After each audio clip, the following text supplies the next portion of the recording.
My name is Yulia.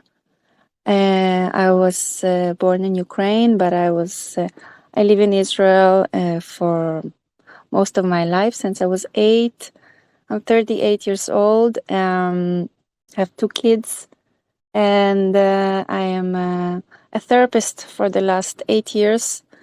I talk a lot about anxiety. I deal with it a lot in my personal life and also in the clinic. So I think we can start in 1 or 2 minutes. And I would love to hear, before we start, you can write or say your expectations for this anxiety masterclass. I would really love to know what would you like to benefit from this, so we can really have a nice hour, which you can feel that you get what you need, and I will try to do my best. It's my first masterclass, so for sure anxiety is right here for me as well, and I'll talk about it a lot. So write to me or take a minute on the mic to say what would you like to get from this hour together.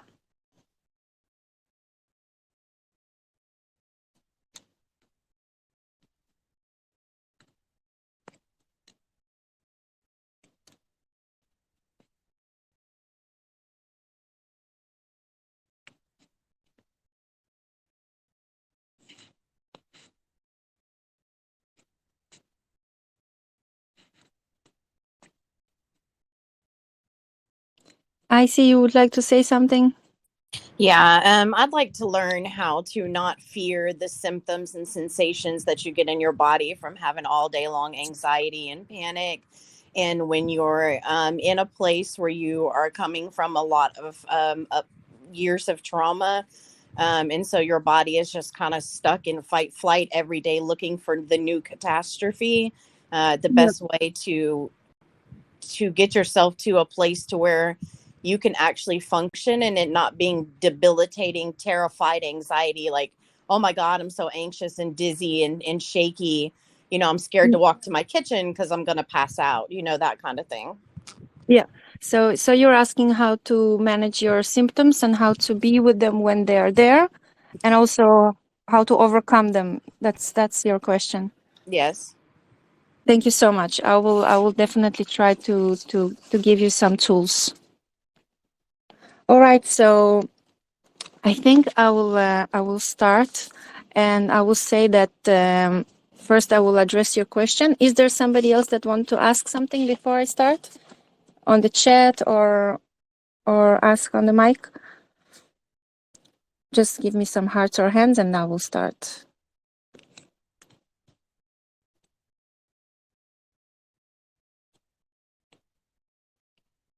It's fine. All right. So for your question, first I want to say that in order to deal with our anxiety, we want to first address the fact that when it's happening, it means that the body is signing us something that is a healthy mechanism working. It's signing me my anxiety. It means that something in my body feels wrong. Something feels that I'm in danger and that my body is reacting.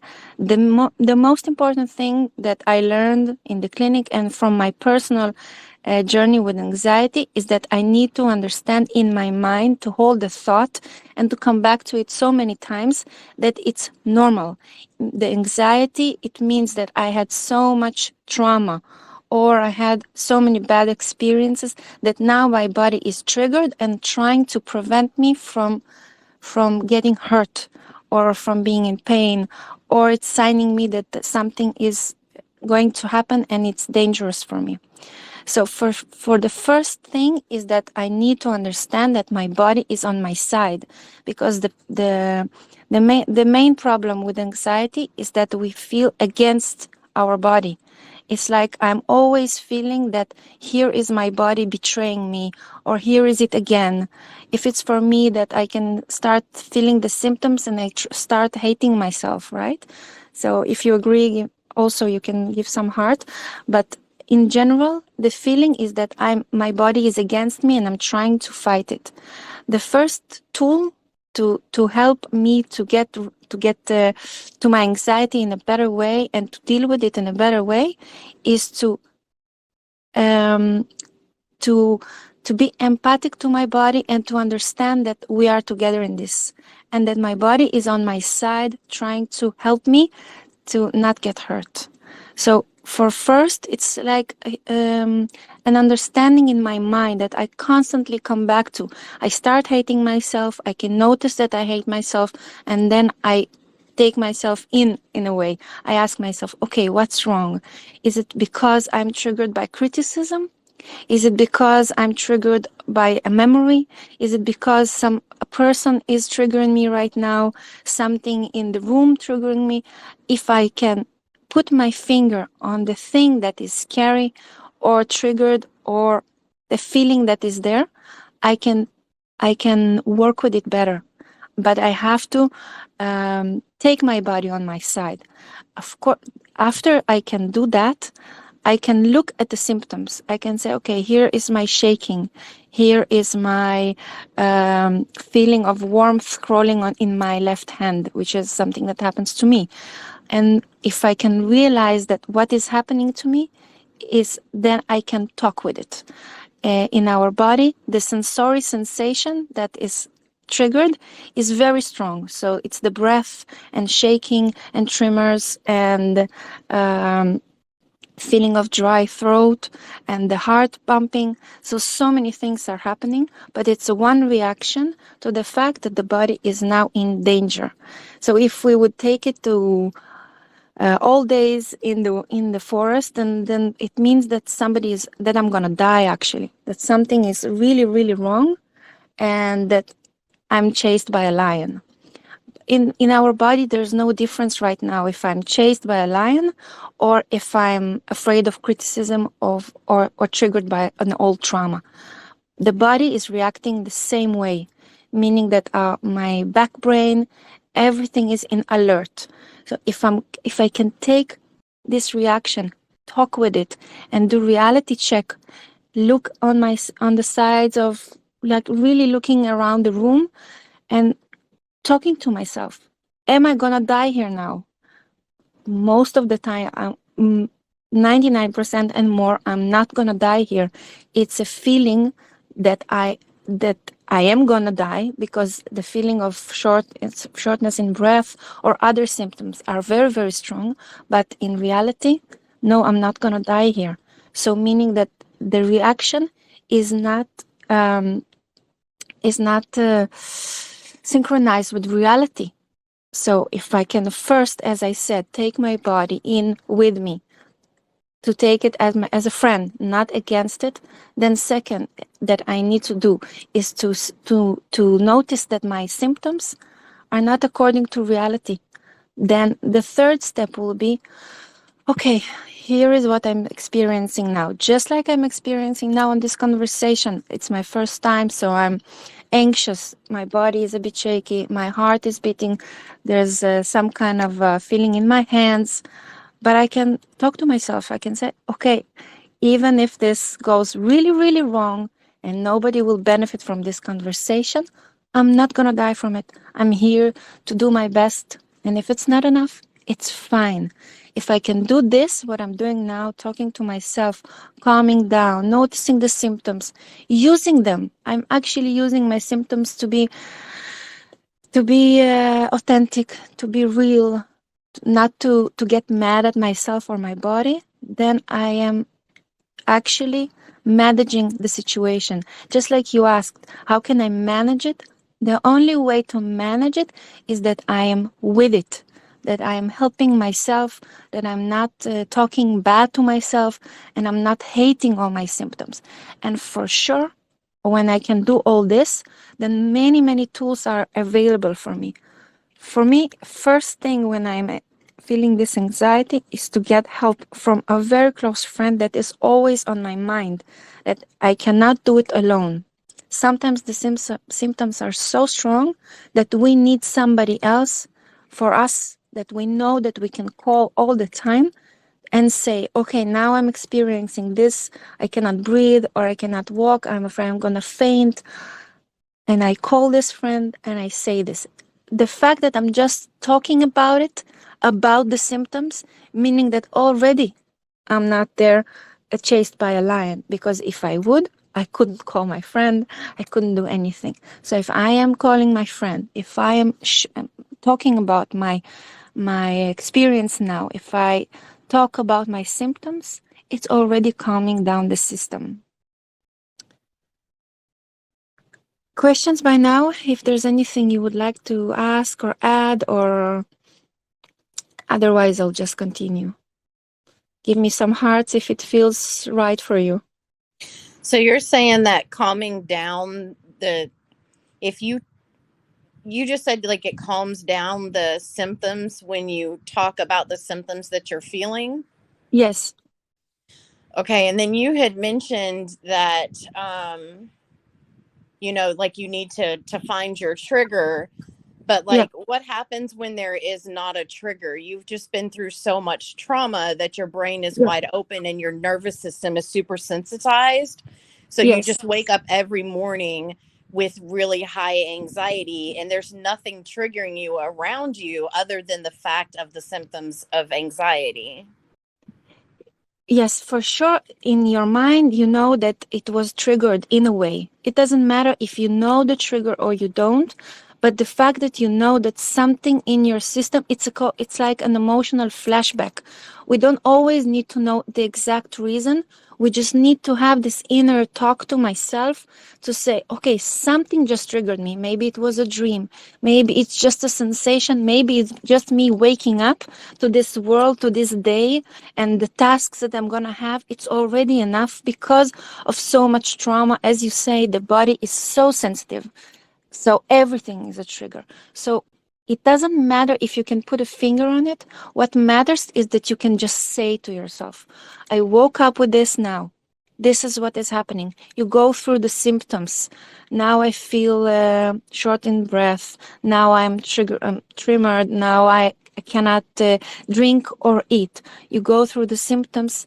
For sure, you need also, if we talk about real process to get rid of trauma, to get rid of the anxiety in a way, you need a process. You need to have tools that you can do every morning. For some people, it's when they wake up, it's like they are very, very stiff because of the trauma and the freezing. So they are stiff, so you need to wake up. You need to, in a way, force yourself into action.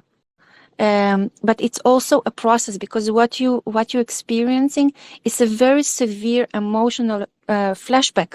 So you really need a lot of support, if it's therapy or friends or Zoom sessions or somebody that is there for you, also to talk to you through the trauma and help you recognize the systems, give you some tools working with the trauma. Because when you do a process, like a therapy process, and you go back in a way to your trauma, something in the body can relax with it. Something, and when you always go back to the same mantra of saying, now I'm fine. Here this morning, I'm not gonna die. Everything is fine. But for sure, what you describe needs a lot of support. That makes sense? You wouldn't consider it like reassurance seeking, which would feed the anxiety more?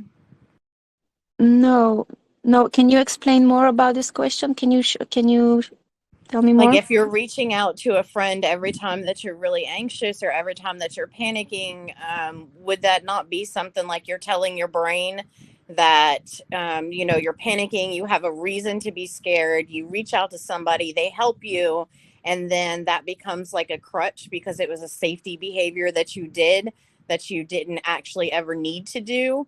So then you're kind of teaching your brain that there was a reason, like you were in danger, and because you reached out to somebody, you are no longer in danger.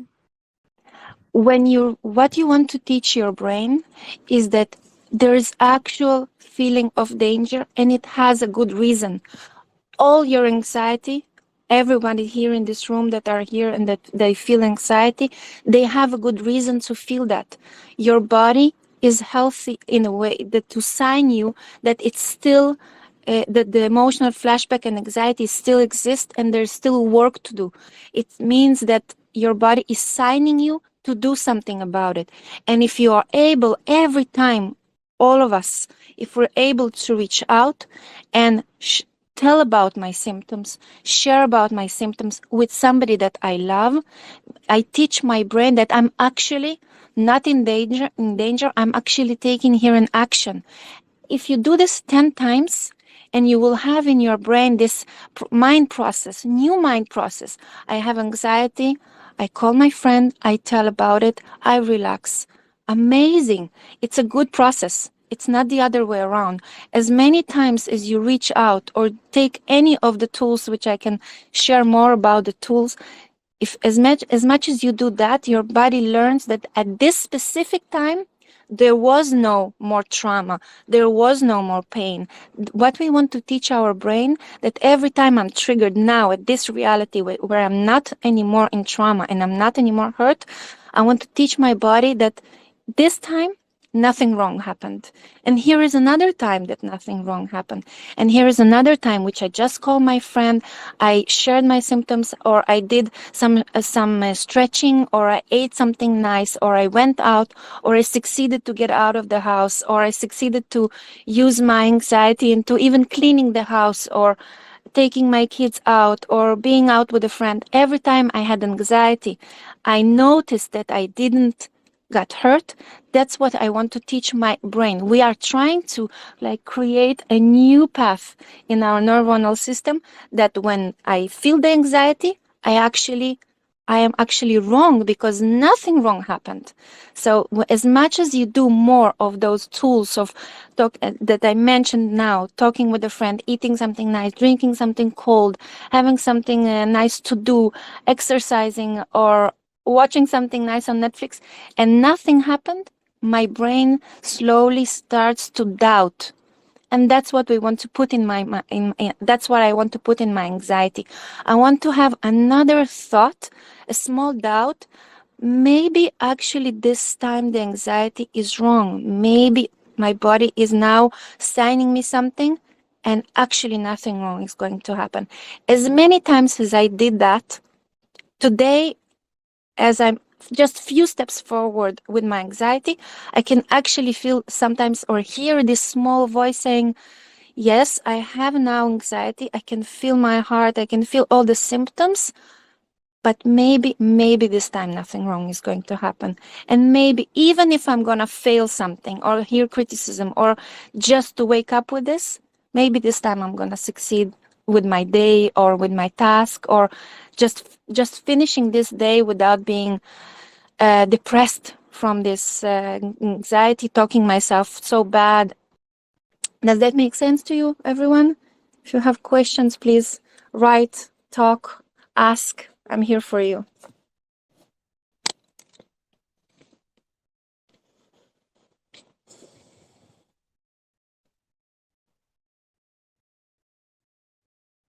Yes, Julie? Yeah, I was just going to ask Icy, what was her initial, I got in late, what was her initial question? Or what was it, Icy, that you had initially asked? That you, I yeah, would had you like to, yeah. Hey Julie, I had just she had mentioned like reaching out to a friend like when you're panicking and stuff to kind of like go over and tell your friend the things that you're feeling and that this is supposed to help. But I've always been taught that that was kind of like reassurance seeking, which then teaches your brain that you did have a reason to be scared and now you found a way to, save yourself, if that makes sense. oh, okay. So, I have a question then. What if you wake up and you're like full, I mean, you just open your eyes and you're in full anxiety mode. What do That's you do? me every day. Every That's morning I wake up and I'm just like anxiety, and I don't have anyone. Well, I do, but I'm not going to call her every single Yeah. morning. I wake up and say, Yeah, because mine is all day too. I get that yeah, feeling. yeah. Yeah. So for sure, this is something that happening to many people. Of course, in the clinic, I meet that a lot. The morning is very tough for a lot of people that cope with anxiety. So first to say it's normal. It's not something that is. We can deal with that. There are things to do. I think that from my experience, the main thing is to also wake up and not. Be against it. Just like I said at the beginning, we need to take the body as another language, so we can listen to our symptoms. Okay, we need to talk to this anxiety and ask, what is wrong with me now? You go through the symptoms, all the symptoms. You can write them on a paper. That helps a lot. Or just record them on your phone, or just write on a WhatsApp or whatever. You go, when you write them, you look at them, you already gonna feel different. The point is that we want to change something in our body that is doing every morning more of the same.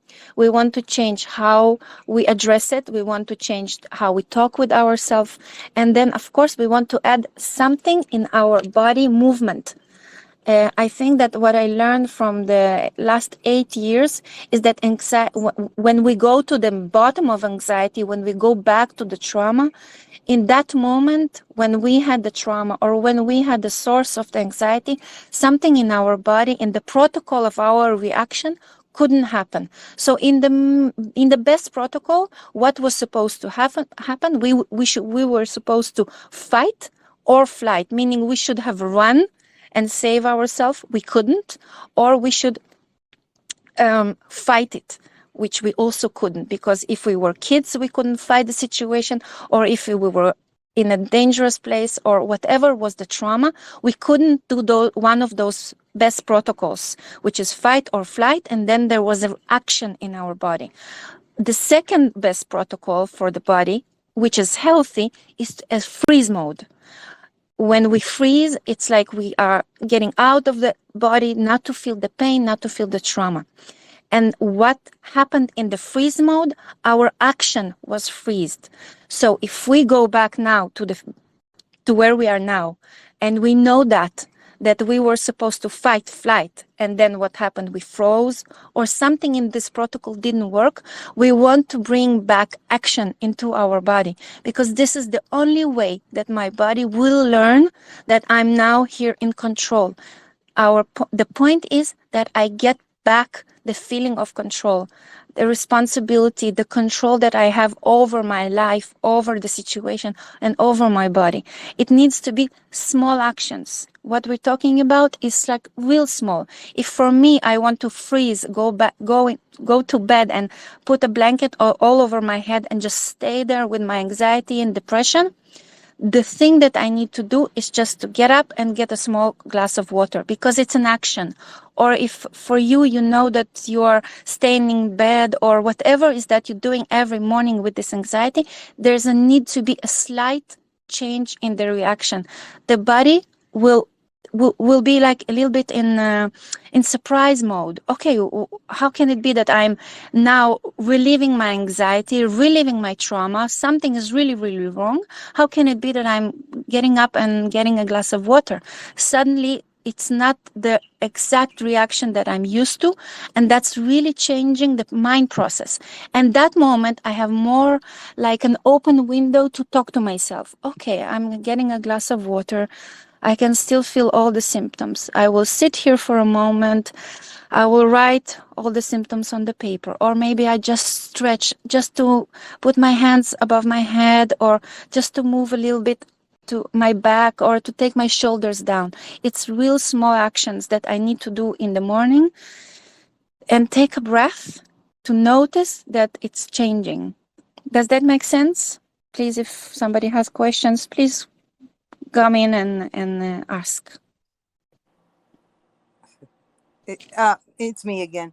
Okay, so Yes. if you wake up in the morning and you don't know why you have so much anxiety, just the fact that you get up and you wake up with this overwhelming anxiety, you don't know where it's coming from. If I get up and go and get a glass of water, or I go get up and stretch. If I do that every day, it's going to like kind of take it away a little. Is that what you're saying? If I just, I mean, because I Yes. can get up and I'm anxiety. I jump in the shower. I'm shaking in the shower yet. I get out of the shower and I'm still nervous and anxious. I mean, but I don't know where that anxiousness is coming from. Yes, of course. What I'm saying is that not that it's gonna heal the anxiety in a way, but I'm saying that today, let's say I'm talking about my own anxiety. It's here for me now. While I'm talking to you, I can totally feel my symptoms, but they are in a lower level because I already, before the conversation, just like you can do in the morning, I spoke with myself and I said, okay, I'm gonna have all the symptoms. The fact that I was scared from the symptoms, let's say yesterday, it was triggering my anxiety even more. But when I'm able to talk with my symptoms and say, okay, I'm gonna shake in the shower, I'm going to shake while I drink the coffee, I'm going to shake while holding the phone and talking to you. Fine. But I'm doing this because I have a bigger plan. I have my day planned. You have your plans. You have the things you want to do. You have you need to bring into your mind the bigger thought, the bigger in the anxiety, because what the anxiety is doing is actually taking my focus into the now, but into the scary now, meaning that I'm constantly thinking about catastrophe thoughts, something is going to go wrong. And I actually believe in those thoughts, maybe thinking, yes, it's my intuition, something for sure is going to go wrong. I know it, I can feel it, but it's actually the anxiety talking from my throat. So if I can switch my thought, I can take your shower, the cold shower, or change it. If the cold shower is not good for you, maybe it's too strong for you, relax into it. Say, okay, here is me again with my anxiety. This is who I am. I can totally say today that I am a therapist because of my anxiety, because I can talk with people that going through it. So this is my part of me now. It's not all who I am, what was before, but it's a big part of me. It will always trigger my anxiety, maybe also your anxiety. It will always be like a small trigger. But our main goal is that it will not limit me as much as it was limiting me before.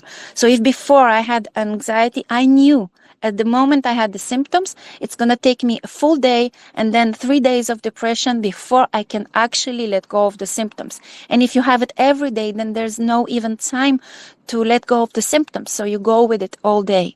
So the point is that not that you're not going to have it, but for sure that you can manage it, talk with it, that all of us that here in the room that suffer from it, we can have it like our power, like our strength. Today, I know that I can do so many things because you lived so many trauma, because all of us had so many things happening in our life that were bad, and you actually got through it.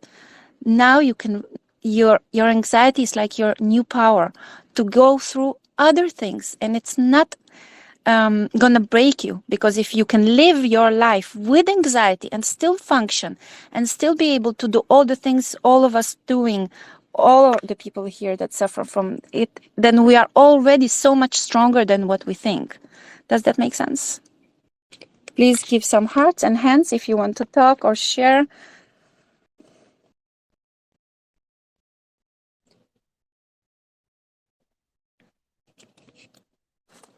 Any more questions, or what will benefit with you more to that I take some of the things that I said? If you want me to explain more or start, or we can go a little bit further. Take the mic, talk. Also, whoever already talked, it's fine.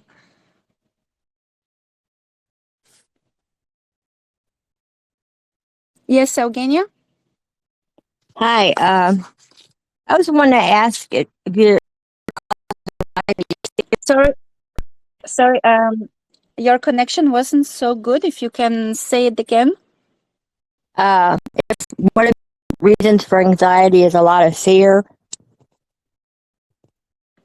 If the reason for anxiety is a lot of fear, that was your question? Yeah, that's what mine usually is. Yes. So for sure, anxiety and fear are super, super connected. Because when our anxiety is triggered, it means that the body is signing that actually there's a danger. So it means that immediately the fear is there for me. So it's a circle. It can be a fear triggering the anxiety, or the anxiety is triggering the fear. Because the anxiety is exactly the mechanism that's trying to prevent us from getting hurt, and it's triggering the fear of something that will happen or already happened. So how do you experience the fear? When I was growing up, it was fear of everything. Like, Sorry, can you say that again? It's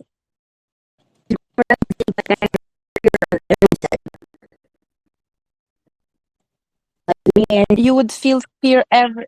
Yeah, your connection is.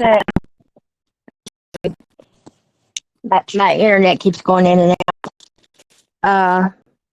I get afraid. I was afraid of. Sorry, I couldn't hear your question. It was a bit hard to hear your question. Your fear was what? If you can write it, To sleep at because night because I thought something would be there.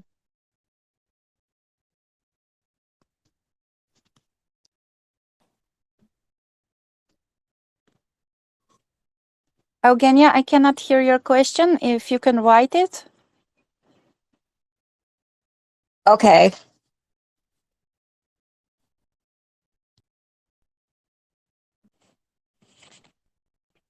We'll talk while you write about fear. Just like I mentioned before, the fear and the anxiety, they are good friends. And the point is that we want to talk with our fear. We want to talk with this feeling that something is actually going wrong, and we want to do a reality check. What it means that I I know that my eyes are open, but I open them in a way even more. I look around me. I am in my house. I'm standing in my kitchen, or I'm in my shower, or even if I'm with people around in a shopping center or at work, I'm actually fine. If I do reality check, my body is feeling that something is really, really wrong.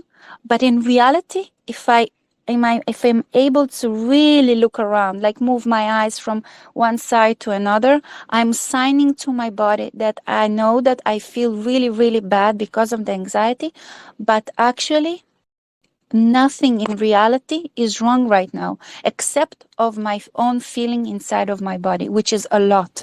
But if I'm able to do this in, out, meaning that I'm in my body noticing the symptoms, and I'm out looking at the sky now because I'm in my balcony, or looking at the kids that are home, or my friends that are around me, or my colleagues, and I can see that actually things are going fine. Everybody else are busy doing what they're doing, and that at that moment I am actually signing my brain that this anxiety at this specific moment is false alarm. And this false alarm is something I'm going to tell myself every time. If I have anxiety 6 times a day, I'm going to do reality checks 6 times a day until I can tell myself false alarm. It's false alarm. It's false alarm. I open my eyes again. I look around. I check.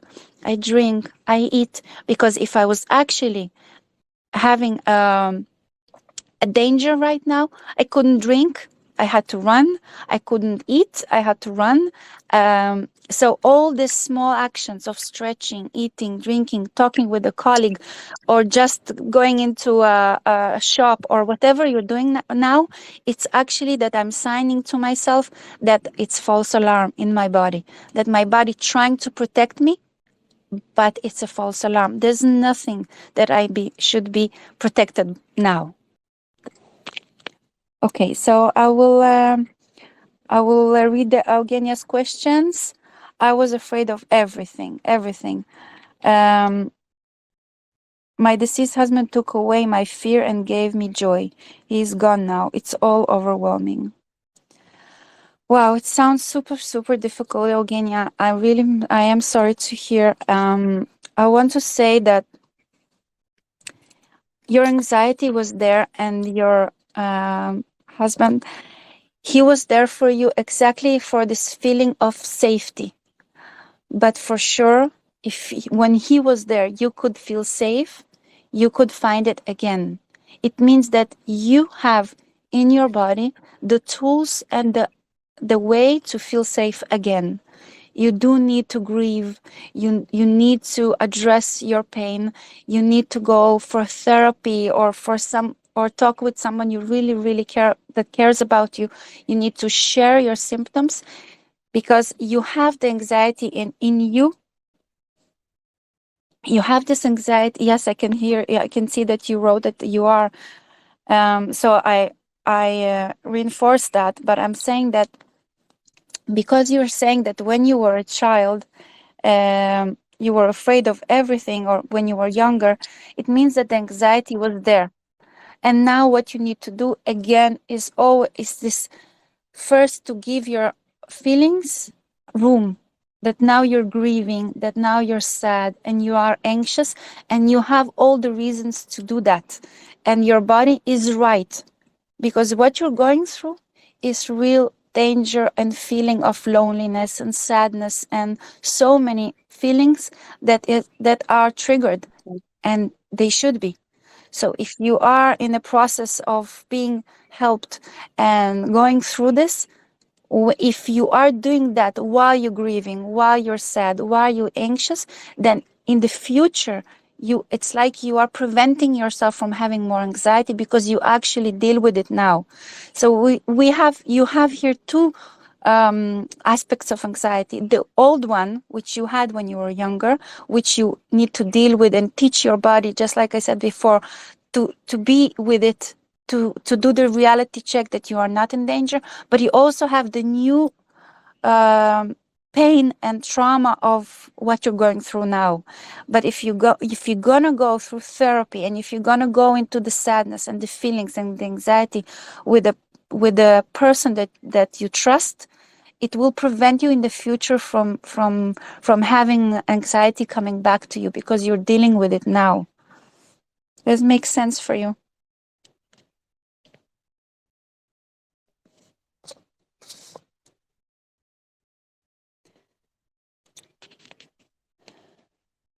I invite you to ask more questions and share more if you have more questions, or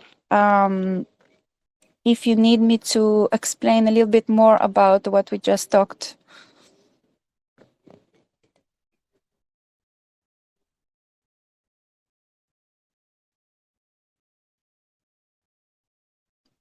Okay, so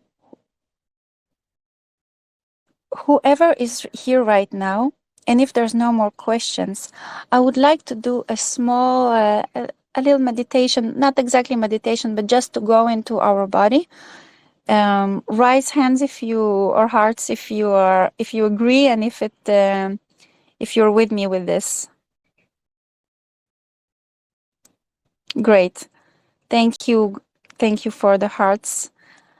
Amazing. So I invite you to, if you are experiencing slightly anxiety or nervousness, or even if you're not, I invite you to find a place in your body right now that is triggered. For me, it's usually my chest or my left hand. So I would put my other hand on the part that feels more anxiety, or some kind of a feeling that this part in my body asking for attention. So I am going to put my hand on my chest, on the area of my heart. And our goal is to become friends with empathy and care to our body that is going through this anxiety one time and another time and another time. I want to bring compassion, empathy, and a little bit even love to this body that is going through this with me and still carrying on.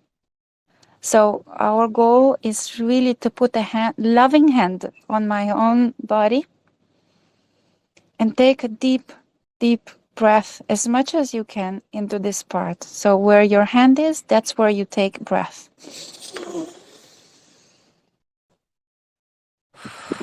When you let go from your mouth,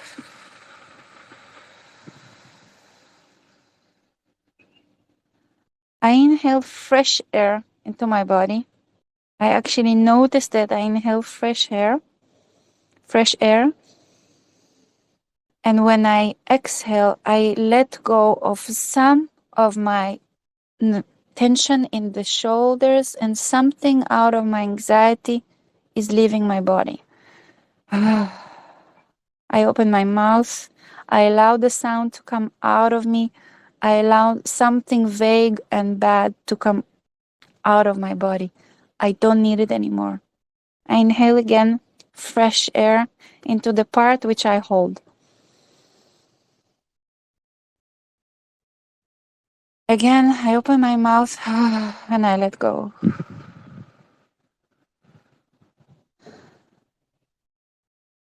I notice that there's something that wants to move in my body. Maybe it's my shoulder. Maybe it's my lower back that was tense. And I allow small movement just to stretch my shoulder or my neck that was so stiff. Or maybe it's my hips. I allow my feet to feel the ground or my hands to move a little bit. I inhale again, fresh air. I notice my symptoms. I notice if my heart is beating, if my throat is dry, if my legs are weak. And I just allow my body to be just the way it is. I'm not trying to change anything. I'm not trying to be more relaxed or to hold myself better. I'm just allowing the air to go into my body and allow all the symptoms to be there. But in my mind, I hold the thought that my body is with me. It's my friend. It's trying to show me something. It's trying to warn me. But actually, if I just for a slight second open my eyes and look around wherever you are, I can see the sky, I can see the house, whatever you can see now. You are very, very fine because you are here in this app today and nothing bad is happening right now for you at this moment.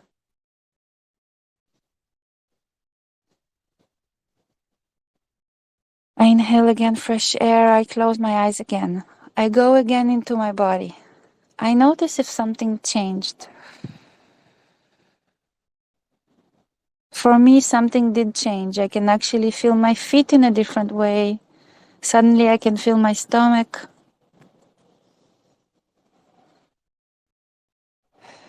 I start hearing some more noises around me because the anxiety is a little lower.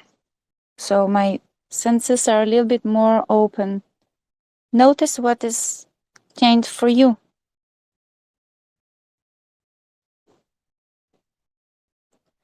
Even the slight change is exactly what we're looking for. Just a small change in the way we address our anxiety. And just a small change in the way I talk to myself. The way I listen to my body. It becomes just another part of what is happening to me. It's not taking all my attention. I can give it some room, but I can also hear different noises. I can actually feel suddenly different sensations. Maybe even the headache coming, maybe tiredness. Because when the anxiety is on a lower level, then some other feelings are available for me.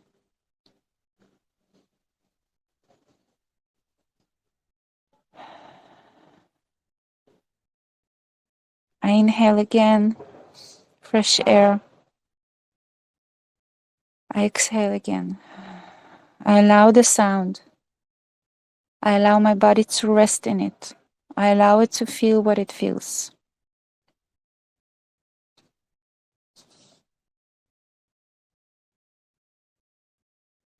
The main thing we want to create is allowing the anxiety to be from one hand, but constantly doing a reality check, signing to my anxiety that actually I'm fine. I can live with it. I can go through my day even if I have anxiety because I know in a way it's false alarm. And what I need to do is find the tools that will help me go through my day, that will help me to be in action. In the morning, it will start with small actions, then it will go to bigger actions like going to work, like picking up the kids, like talking with other people, doing my tasks. But in the morning, if I start my morning with anxiety, it's the small actions that will get me out of the loop that I'm in danger and that I'm gonna die. I invite you to open eyes again, looking around you. You are very safe because you are talking here, you are listening now. Nothing bad is actually happening. And then my mind, I will send it to look for the good thing that is happening now. We, all of us here, connecting, helping each other, talking about it, meaning already that I'm fine, meaning that you already are in action to help yourself with your anxiety. So it's reassuring that nothing bad is happening. And that's what we constantly want to do. We want to find new tools, new ways to say, I'm fine. I'm fine. I'm actually very, very fine. Take another breath. Exhale. Notice what has changed. And if you are ready to share or to write, please share with us. It will benefit all of us.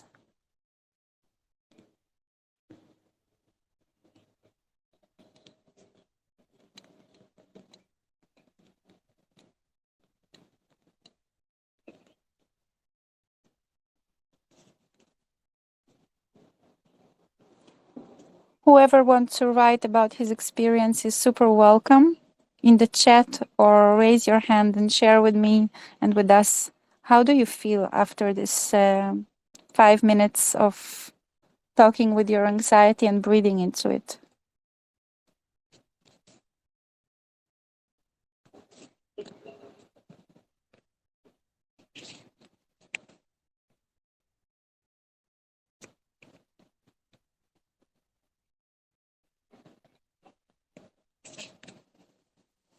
Yes, Kia? Hi, everybody. I would just say deep breathing definitely helps me. And but I thank you for this because of what you were just saying, almost like a mantra in a sense. I just have to try to do that more often. I don't Yes. always remember to do that especially when I'm get really wound up. So I'm trying to just try to do that on a regular basis. So thank you. Yes, I encourage you. Thank you so much for sharing. It's so true. If we're able to do it as much as possible, it really takes just 2-3 minutes to breathe, to take the air in, to let go of some anxiety from our mouth, and just to notice that the surroundings is fine. The body is so quick to learn. It's so quick to learn. There's so much hope in the body because it's a learning machine. It's the best learning machine, better than AI, better than anything. If you do the breathing, if you talk to yourself positive, if you notice the good things around you, it's for sure gonna so much help with the systems. Tracy, you wanted to say something?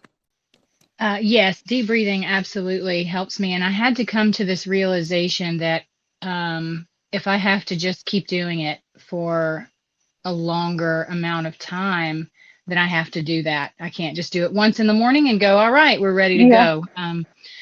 And being in a group like this and knowing that everyone is here and supporting one another and feeling safe, being told you are safe. I have a friend who I can talk to, and she will say, you are safe. Yes. And Sorry, for that, I didn't hear the last sentence. The connection oh, was a bit bad. Yeah. um, yes, my friend who will always tell me you are safe. Yeah. And just to be able to know that in a group we are safe, because sometimes when I'm by myself, because I am isolated and alone, I live on a farm, and just that spiraling of I'm out here, I'm by myself, I'm not okay, I'm not okay, I'm not okay. And then I go, okay, I can go to circles. And I'm like, I was like, well, am I just reinforcing that I need to keep going back and need to keep going back? And then I was like, no, you're not. You Mhm. need to take these steps, and you need to be with people. Your individual therapist is great, but you do need to be in groups of people so that you know you're not alone and that you are safe. So thank you for that. Thank you so much for saying that. I think for so many people, maybe if they don't talk here, it's fine. I think this feeling that we are normal, actually, that this anxiety is a normal part in our body, and we just need to learn how to handle it, how to talk with it. It is benefiting so much, and it has so much potential in our body to change it, to make it work in our favor. So thank you so much for saying that. Please, we have 6 minutes left. If you have more questions, if you want to share something else, if you want to know about more tools, then I can definitely give you some more benefit here, and so you can start your day. It's day for me, but night for you. If you want to go to sleep in a better way, then for sure we can have a few more minutes to talk about. If you have no more questions.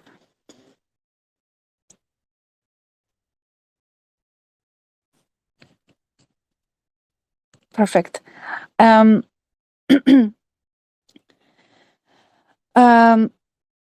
I think that to get a better sleep, because I would say that when we want to go to sleep, we're thinking about how we're gonna wake up. So we want to send our mind into sleep in a way that we are actually navigating our sleep in some way. So sometimes when we go to sleep and we don't navigate, we just give our brain all the ways open. So sometimes it will go to anxiety, a bad dream, an old trauma. But if I'm going to sleep and I'm just taking few minutes of just what we did, I take few deep breaths. I actually talk to myself with the same mantra every evening. I am fine. I'm gonna have a nice dream. Tomorrow I'm gonna wake up with less anxiety. I'm gonna take a shower. I'm gonna have my coffee in the place that I like or in my kitchen. I'm gonna make myself something to eat. I'm gonna have a really nice sleep. I love my bed. I love my sheets. I love the person that is lying around next to me, or I'm so good on my own. Whatever are the good things in your life, in your personal life, you find them and you make them a mantra, and you're sending your brain in a different direction.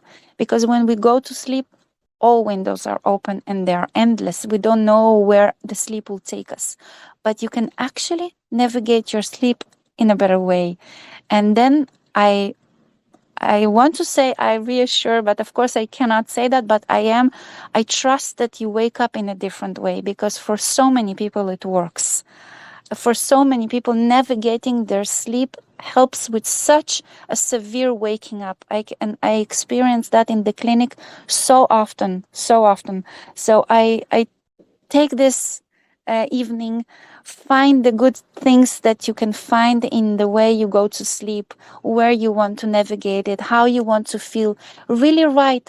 I want to wake up feeling fresh and good. And even if I wake up with my anxiety, I will talk with it. I will navigate it. I will be so fine because you are safe, because nothing bad is happening in your life, because you're going to wake up just the way you went to sleep and everything is super, super fine. How's that sound? Give me hearts and hands. Yes, Icy. Hey, did you say that you had anxiety disorders too? Yes, I still What are, have. what are yours? Well, I have anxiety. Mainly, it wakes up when I'm triggered by criticism or when I'm doing something wrong or I'm making a mistake that has to do with other people. So I feel guilty. So the guilt is a big part. And then I can feel it rising from my left hand, crawling up. So it's like a very unpleasant feeling. And then it goes to my chest. For many times, I have short in breath. So once I found myself even doing an EKG at like my doctor's, and so I feel my heartbeat. I have dry throat, and I know it from a very, very young age, but I didn't know that it was there from a very young age. So I had periods in my life when it was freezed, but now I can have it for 3, 4, 5, 6 times a day. So that's my journey with anxiety. And yeah, and I have it now, the symptoms, but in a lower level, because I had talked to myself before I started this conversation, because I can recognize the symptoms and because I know it's my body's trying to sign me. People gonna say you are not enough, or you're gonna do something wrong, or maybe you're not gonna be enough. So those are the triggers in my body. That has to do, of course, with the past. We have I 1 understand. minute left. Yeah, I we I have. was I was asking, like, do you have like actual anxiety order diagnosis, like, panic disorder or agoraphobia, like any of those Ah, things? I never had it diagnosed in this way, but of course I know that I have it from a very young age, but not diagnosed. No, Okay, okay. And so you don't fear it anymore? Did you used to fear it and now you don't fear it? I fear it very much. But as I said, I talk with the fear. I talked with the anxiety. I talk with it. I work with it for the last 7 years, and now it's that now I'm in control of it in a way. Our conversation is ending soon. If you have a minute, please write how it was. Give me some feedback so we can continue that. And I'm going to be here for the next 6 weeks, same day, same time. You are so welcome to join me. I thank you so much. Thank you so much for being here, for sharing, for attending. And I hope you have a nice night. You're so safe and so fine. And we're all here to meet again in a week from now. Thank you so much. Thank you. Thank you. Good night.